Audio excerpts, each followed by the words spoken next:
Bonjour et bienvenue dans Les Voix de l'INSPE, les podcasts de l'INSPE Campus Mieno, une composante de l'Université de Strasbourg qui vous accompagne de manière hebdomadaire. Vous le savez maintenant. On se retrouve pour notre 4e épisode. J'espère que vous nous suivez toujours autant et que vous appréciez ces rendez-vous du vendredi. Et donc, Ryan, il y a quoi au menu aujourd'hui? Alors, aujourd'hui, vous allez retrouver évidemment nos différentes chroniques habituelles, une initiative pédagogique, la minute bien-être, des actus étudiantes et la chronique décalée. Mais pour commencer, on attaque un sujet qui peut faire un tout petit peu peur, à moi notamment, mais qui est surtout une superbe opportunité d'approfondir un thème qui nous passionne, de développer nos compétences de recherche et même de se démarquer pour la suite de nos carrières, le mémoire. Oui, ce fameux mémoire qui nous hante toute l'année, qui nous fait parfois stresser, même tout le temps, mais qui peut aussi devenir un vrai projet passionnant, à condition de bien s'y prendre. Pour nous guider, on a la chance d'accueillir Madame Sonia Laurent, maître de conférences en psychologie cognitive et responsable de la mention MEF premier degré à l'INSPE Strasbourg. Donc elle a accompagné des dizaines et des dizaines d'étudiants comme nous, et elle va nous donner ses meilleurs tips pour qu'on aborde la rédaction de notre mémoire avec confiance et sans prise de tête. Ça va Elle a être du boulot. dès lors. Ouais. On espère bien. Donc bonjour Madame Laurent, merci d'être là avec nous aujourd'hui. On va commencer sans plus tarder avec une première question assez générale.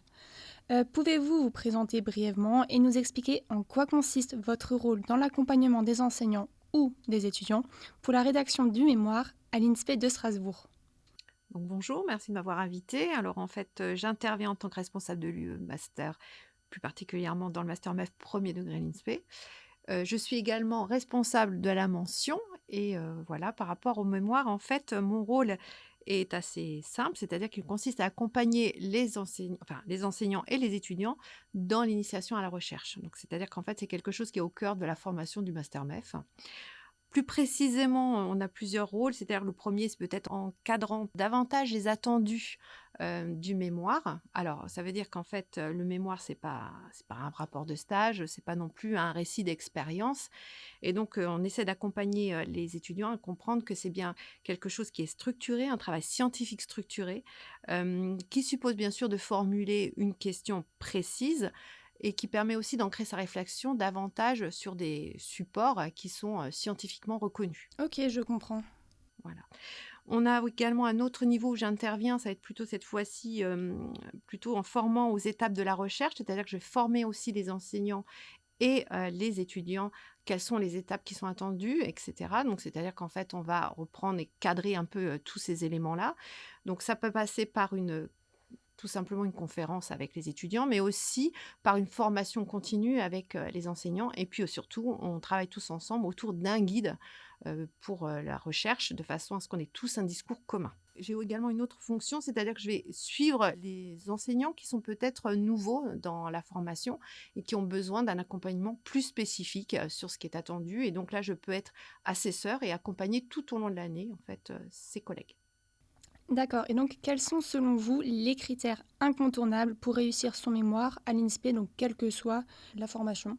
Alors peut-être qu'on pourrait prendre 3 critères qui sont assez incontournables. Alors le premier, pour moi en tout cas, c'est d'avoir une question qui est claire, précise et faisable. C'est-à-dire qu'en fait, un bon mémoire, ça commence par une question précise de recherche qui peut être vraiment justifiée scientifiquement et surtout qui est faisable dans le temps qui est imparti par rapport au temps du mémoire, hein. Il ne faut pas l'oublier non plus. Deuxième critère, peut-être pour moi, c'est une articulation solide entre théorie et pratique. C'est-à-dire qu'en fait, la revue de littérature, elle ne doit pas être uniquement descriptive. C'est quelque chose qui doit être vraiment construit avec une problématique qui est bien argumentée et qui permette en fait auprès de tout le monde d'avoir des hypothèses et à un moment donné des questions de recherche peut-être qui sont plus cohérentes avec une méthodologie qui est choisie. Donc ça, c'est également un deuxième point important. Puis le troisième, c'est une rigueur scientifique, hein. Déjà formellement, mais aussi dans l'idée de savoir que quand je lis ou quand je dis quelque chose, je puisse l'argumenter scientifiquement. On n'est pas dans une discussion avec des amis, on est vraiment sur une manière d'écrire qui est très formelle et qui me permet en fait de pouvoir justifier chacun de nos propos. Donc ça, c'est vraiment très important. D'accord, donc ça c'était des exemples de critères de réussite, mais à l'inverse, quelles sont les erreurs méthodologiques les plus fréquentes que vous observez et comment les éviter? Les erreurs qui sont les plus fréquentes et surtout les plus récurrentes, celles qu'on revoit à chaque fois, c'est vraiment une problématique qui est trop large, trop floue. Donc, on ne voit pas vraiment ce qu'on va faire avec cette question. On a également une revue de littérature qui est très descriptive. Il n'y a pas d'analyse critique. On peut avoir aussi un décalage entre la méthodologie entre la question posée, et la méthode utilisée. Donc ça, c'est quelque chose aussi qui pose problème. Et puis une confusion entre les résultats et les discussions. C'est-à-dire qu'en fait, c'est assez récurrent où les étudiants mélangent un peu les deux. C'est-à-dire qu'en fait, entre résultats et discussion, on ne sait plus ce qui relève réellement des résultats qu'on a obtenus et d'une discussion avec des perspectives qu'on pourrait avoir, surtout dans le champ, par exemple, du domaine dans lequel on était. Et puis, alors, le dernier, qui est un grand classique, c'est un manque d'anticipation par rapport à l'organisation, par rapport au calendrier, où on a tendance à commencer trop tardivement ou à s'apercevoir qu'effectivement, il y a énormément de choses à faire et le temps est très court Et ça pour prend pouvoir du terminer. temps. Exactement. D'accord. Et donc avec le développement des outils comme l'intelligence artificielle, comment les étudiants peuvent-ils utiliser ces ressources donc, de manière efficace, tout en évitant de tomber dans le plagiat? Quels sont les pièges à éviter et les bonnes pratiques à adopter pour citer par exemple correctement des sources? Alors, les difficultés qu'on va rencontrer souvent sont des étudiants qui vont reprendre les travaux des IA, on va dire, tels quels. D'accord. Maintenant, ce qu'on essaie de voir avec les étudiants, c'est de se dire, voilà, il y a des outils qui sont intéressants, qui permettent simplement de clarifier peut-être des propos, peut-être de reformuler, pourquoi pas, si vraiment j'ai des difficultés de formulation, voire même si c'est nécessaire de retravailler sur un plan provisoire pour voir si il se paraît logique ou pas, mais en tout cas, chaque fois, ce qu'on leur demande, c'est de vérifier s'il n'y a pas des erreurs factuelles, ne pas utiliser l'IA pour les références, de chercher des articles scientifiques. Alors, il y a certaines plateformes qui peuvent être pertinentes, mais dans l'ensemble, il faut toujours vérifier. Il y a toujours des erreurs. Et donc, il ne faut pas prendre les choses comme argent comptant telles que. Donc ça, c'est des problèmes qu'on peut rencontrer également. Donc, on vérifie bien les sources. On copie-colle pas les telles que. Et puis après, on peut aussi travailler avec son directeur de mémoire sur peut-être des manières de faire, en fait, avec l'intelligence artificielle. Moi, par exemple, je leur montre certains supports qui sont intéressants pour simplement faire une ouverture, essayer de mieux comprendre peut-être des articles que je n'aurais pas trouvés, est-ce qu'ils sont intéressants par rapport à mon sujet de recherche. Voilà, des choses comme ça. Mais ça, je pense qu'il ne faut pas le faire seul. C'est un travail qui peut se faire en accompagnement. D'accord, donc l'intelligence artificielle peut être un outil, mais c'est utilisé à bon escient. Exactement. Et donc, quels sont les autres dispositifs d'accompagnement proposés cette fois-ci spécifiquement par l'INSPE de Strasbourg, dont les étudiants ne profitent pas assez, selon vous?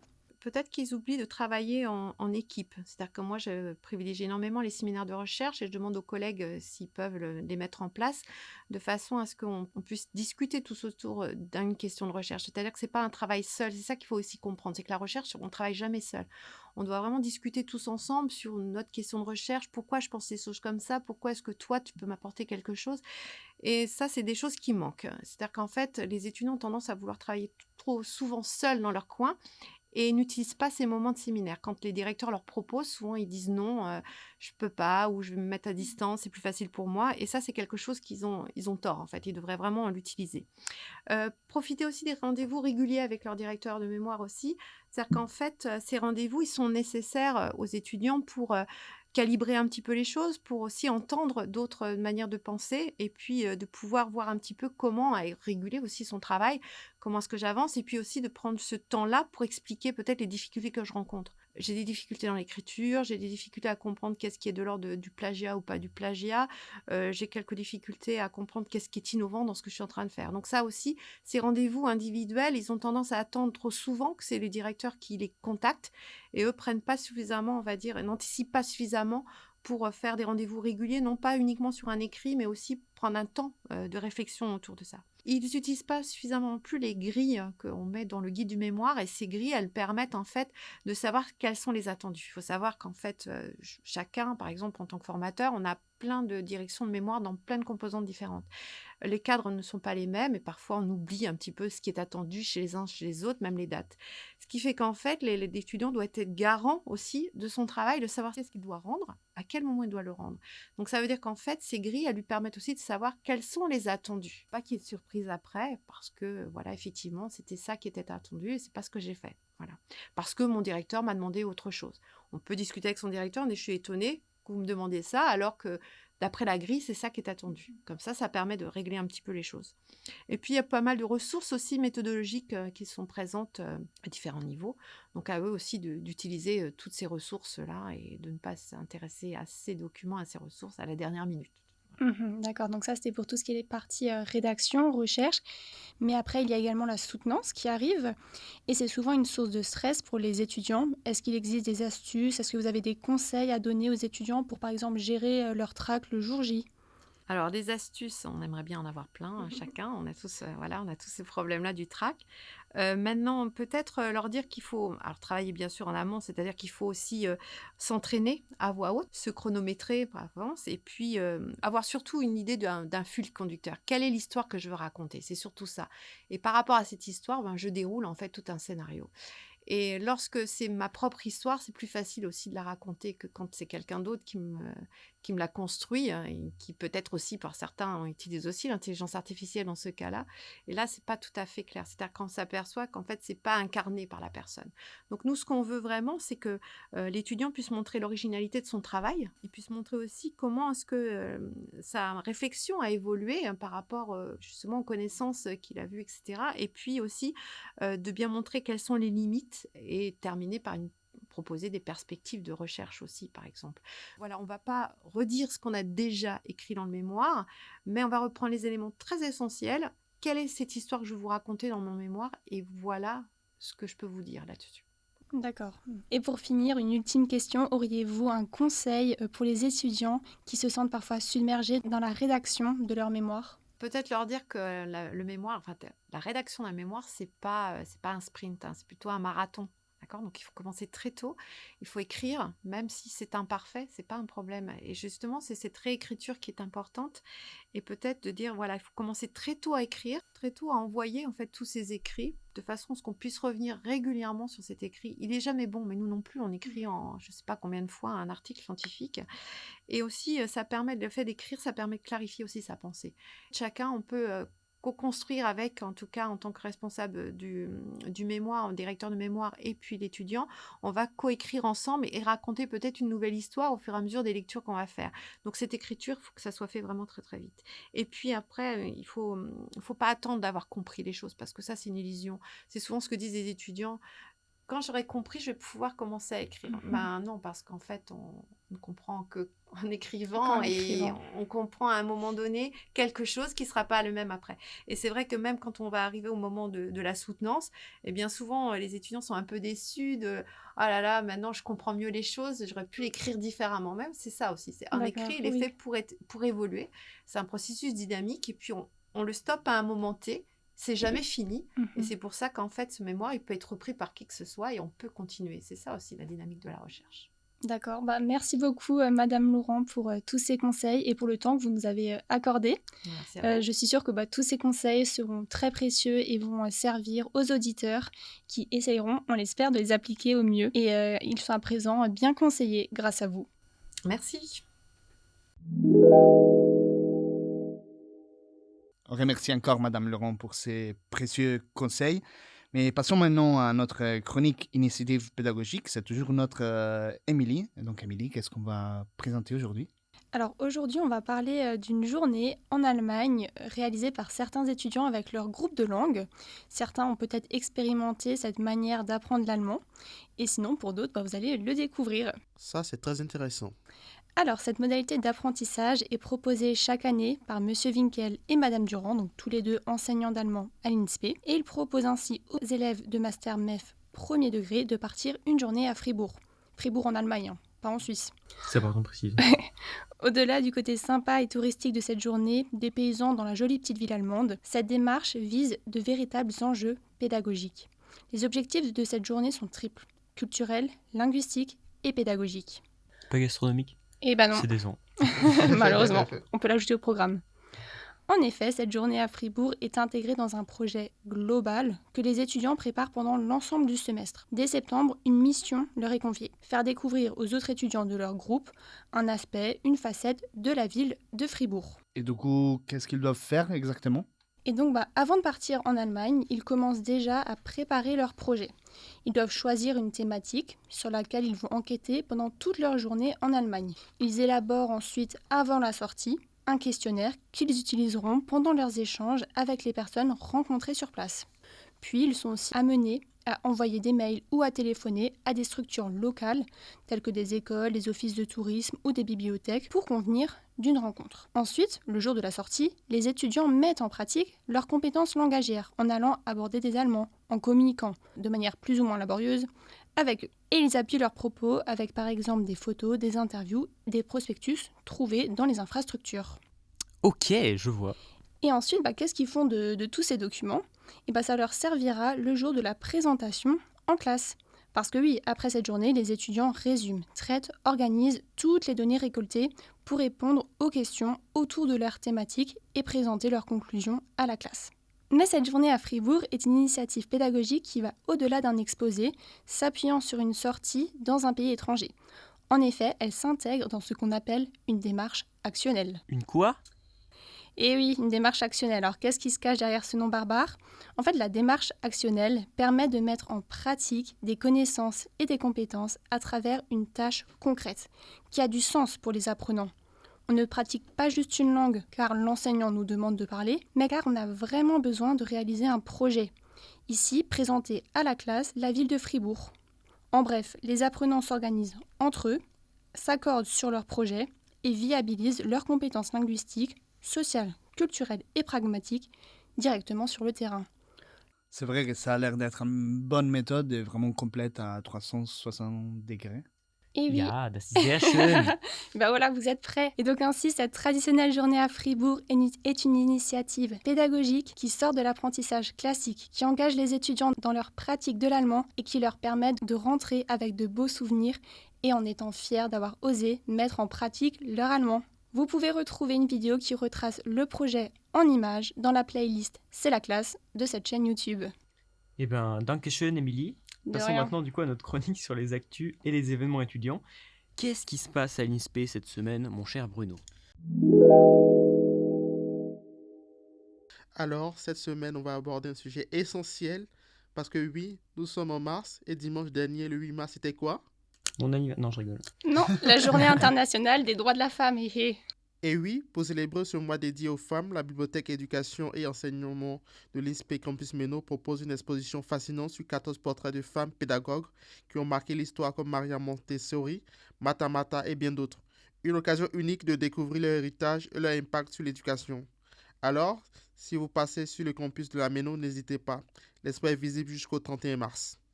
Merci Bruno, c'est vrai que c'est important et inspirant. Et en plus, c'est juste à côté de nos salles de cours, donc on n'a pas d'excuses. Effectivement.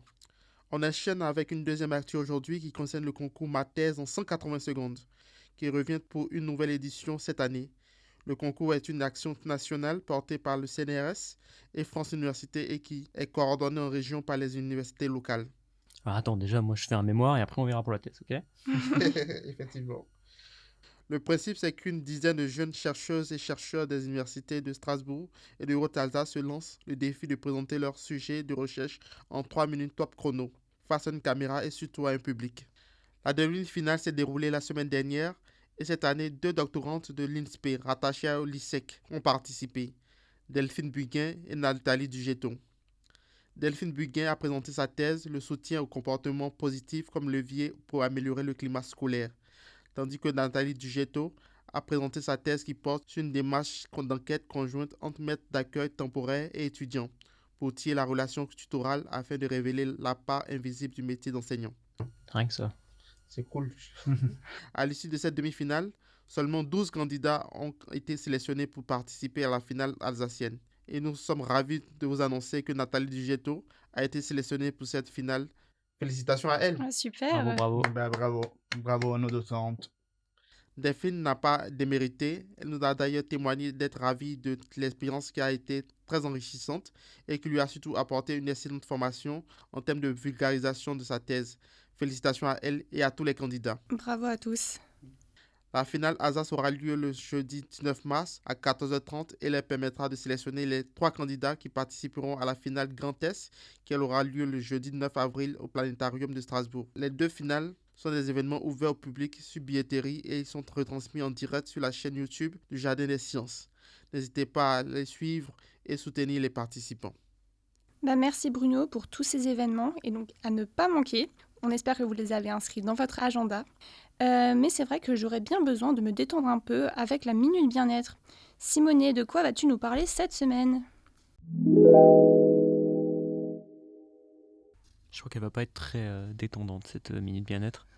Eh ben, aujourd'hui, en fait, on va pas beaucoup se détendre parce qu'en fait, on va parler d'un gros méchant. Un big boss avec une très mauvaise réputation.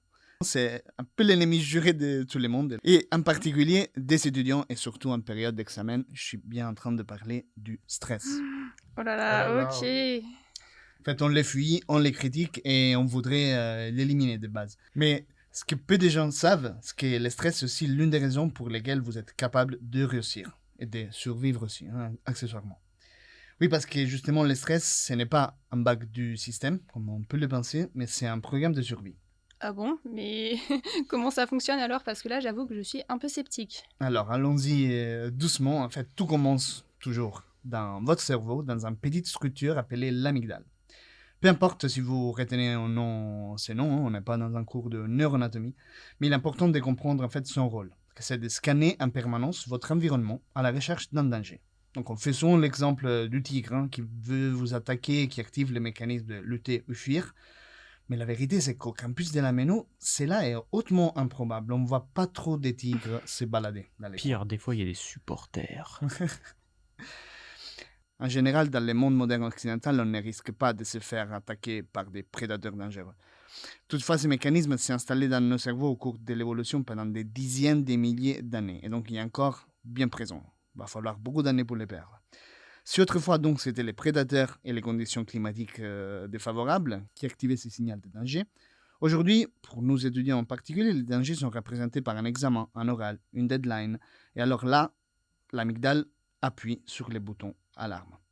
En quelques secondes, vos corps libèrent de l'adrénaline et du cortisol. Et du coup, votre cœur bat plus vite, votre respiration s'accélère, votre vigilance augmente, votre cerveau passe en mode performance. Mais c'est pour ça que vous êtes souvent plus efficace la semaine juste avant un examen que 3 mois avant. Le stress aigu améliore la vigilance, la concentration et la mémoire, donc il est là pour vous aider à faire face aux défis. Mais, parce qu'il y a un mais, ce système n'est pas fait pour rester activé en permanence. Quand le stress devient chronique, l'alarme ne s'étend plus, votre cerveau reste bloqué en mode urgence. Donc les résultats, est-ce que vous êtes fatigué, vous dormez mal, vous avez du mal à vous concentrer et peut-être même que vous êtes un peu plus irritable. Votre centre émotionnel devient hyperactif et la zone qui vous permet de réfléchir calmement devient moins efficace.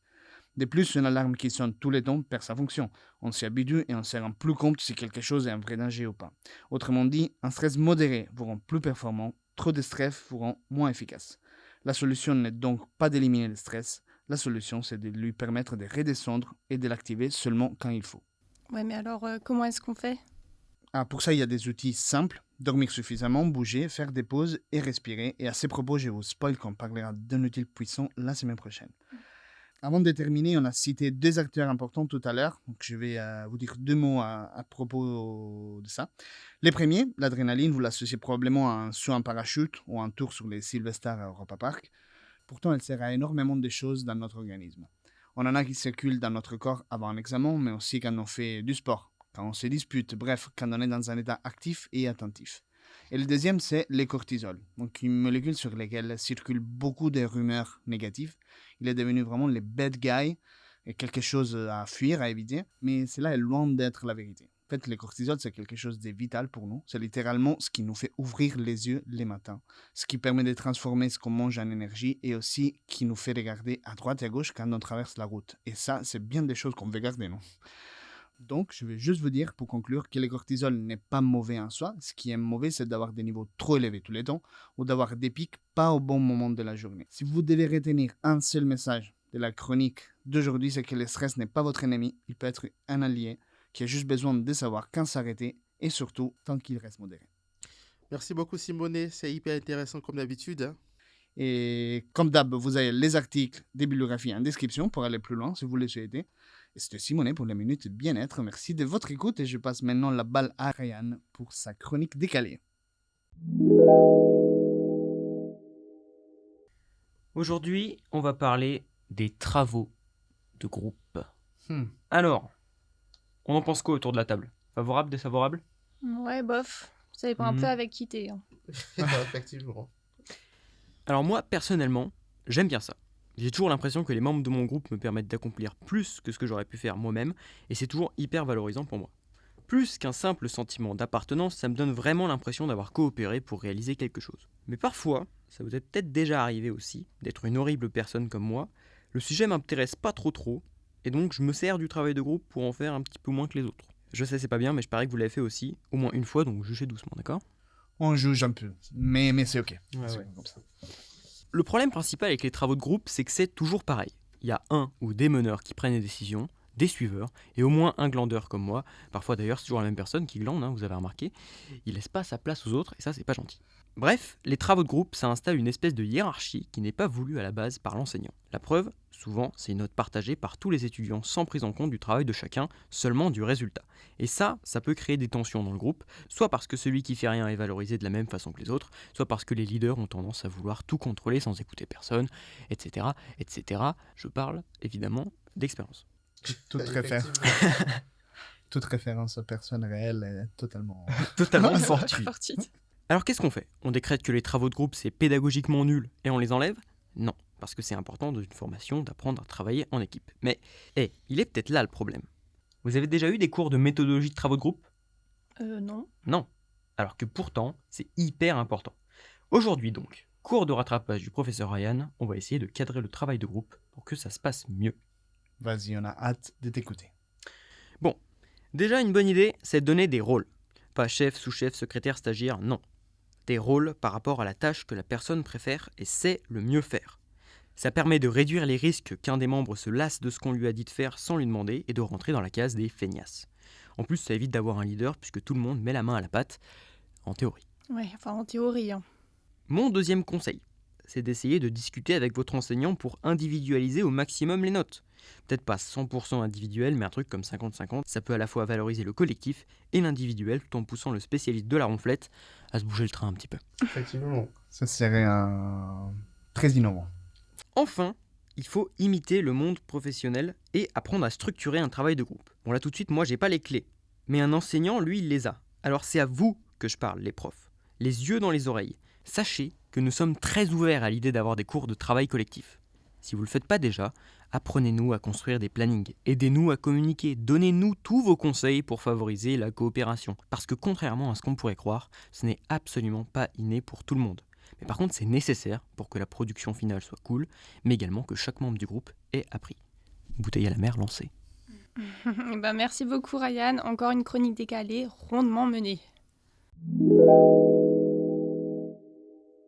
Et voilà, c'est tout pour cet épisode-ci de notre podcast Les Voix de l'INSP. Merci d'avoir passé ces quelques minutes avec nous et d'avoir écouté ce 4e épisode. Et bon, vous l'avez compris, ce podcast, c'est un espace pour parler de la vie étudiante du campus et de ce qui se passe vraiment, des projets et des initiatives pédagogiques.